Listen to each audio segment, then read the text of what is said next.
மாமா நைட்டுக்கு என்ன செய்ய? நேற்று என்னம்மா பண்ண? ரசமும் பொரியலும். முந்தா நேற்று பொரியலும் ரசமும். சரி நீ ஒன்று பண்ண, நைட்டு காளான் பண்ணிடு. என்ன மாமா? காளான் பண்ணிடு, காளான் சரியா? சரி மாமா. பார்த்து பத்திரமா தாப்பால் போடு. பார்த்து போங்க மாமா. சரிம்மா. மாமா என்னம்மா? I love you.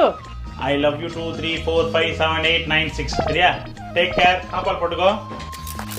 8 hours later. என்ன டென்ஷன் எழுந்து போக விட மாட்டானுங்க ஆபீஸ்ல. ஐயோ ரொம்ப டயர்டா இருக்கீங்க போல. நீ நவரவே முடியல ஆபீஸ்ல. ஏதாவது செஞ்சு தட்டுமா? ஏய் ஏதாவது செஞ்சு தட்டுமாவா? அச்சி வாய்க்கெல்லாம் குழப்பிடுவேன். காலையிலே உனக்கு செய்ய சொன்னல. என்ன செய்ய சொன்ன? ஏடி காலையில உனக்கு காளான் செய்ய சொன்னல. முட்டாள் மாமா, நீ என்ன சொன்ன? கரெக்டா யோசி. காளான் பண்ணிடு, காளான் பண்ண சொன்னடி. நீ கால் பண்ணாதானே நான் ஆன் பண்றதுக்கு. நீ காலே பண்ணலையே. நேரம் வந்து நெருங்கி தொட்டா ஷாக் அடிக்கிற மின்சாரம். Call on.